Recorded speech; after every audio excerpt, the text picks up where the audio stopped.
Hunting for Answers is a production of the Black Effect Podcast Network and iHeartRadio. This is Hunting for Answers, and I'm your host, Hunter.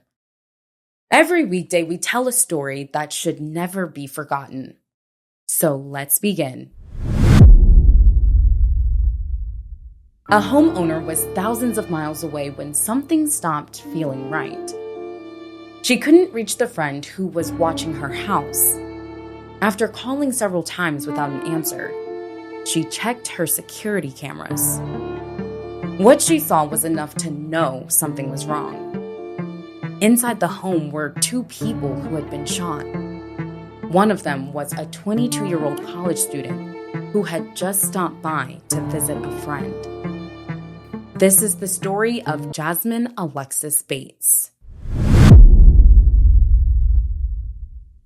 Jazmine grew up in Chicago.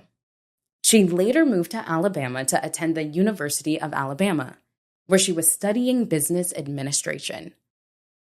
While she was in school, she also worked at a local restaurant in Tuscaloosa. Those who knew her say she was hardworking. She had a bubbly personality and a smile that made everyone around her feel welcome. Jose Felix Alvarez Dunas was house-sitting for a friend who was out of the country.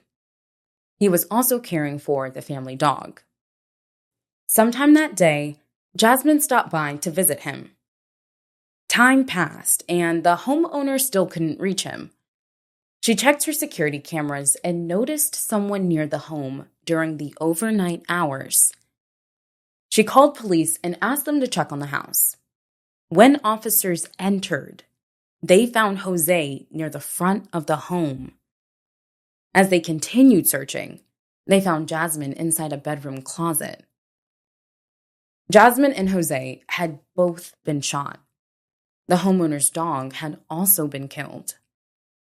As investigators searched for answers, friends and family were left to process a devastating loss. Jose was a devoted single father of three. Friends remembered him as hardworking, loyal, and deeply devoted to his children. The homeowner's security cameras soon helped investigators better understand what had happened. The cameras had captured a man on the back porch during the late night and early morning hours. Investigators later identified the man as 24-year-old D. Kendrick Crawford. Now, this was not a stranger who had wandered onto the property. Investigators later said they all knew each other. Court records say the security footage also showed Crawford leaving the home and throwing something into the woods behind it. When officers searched that area, they found Jose's phone and driver's license. Before long, investigators had identified Crawford as their suspect. But by then, he was gone. Not long after, police tracked Crawford to a relative's apartment in Northport. For hours, officers tried to get him to surrender.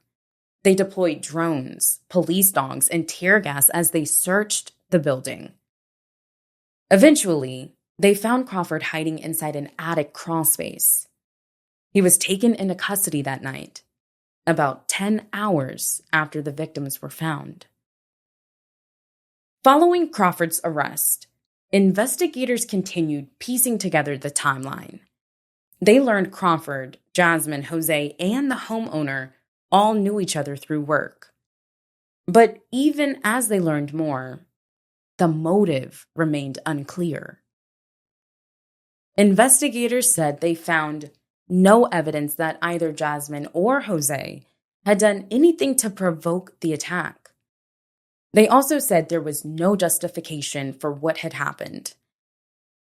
The homeowner later told detectives she believed Crawford may have been infatuated with her. But investigators have not publicly identified a motive. The search for answers continued. With Crawford in custody, prosecutors began building their case. From there, the case would continue in court. In late July 2026, The next major development came during a preliminary hearing. That's when investigators shared new details about what they believed had happened inside the home that night. One of those new details was a clearer timeline. Surveillance video showed Crawford returning to the property multiple times before he was last seen leaving early the next morning. Investigators also described what they found inside the home. They testified Jazmine was found inside a closet in the back bedroom. The scene, they said, appeared as though she had been hiding before she was discovered. At the end of the preliminary hearing, the judge ruled there was enough evidence for the case to move forward. As of this recording, the case remains pending. Crawford has been charged and is presumed innocent unless proven guilty. But even now, one question has never been fully answered. Why? 2 lives were lost that night, and both should still be here today. For their families, the loss didn't end that night.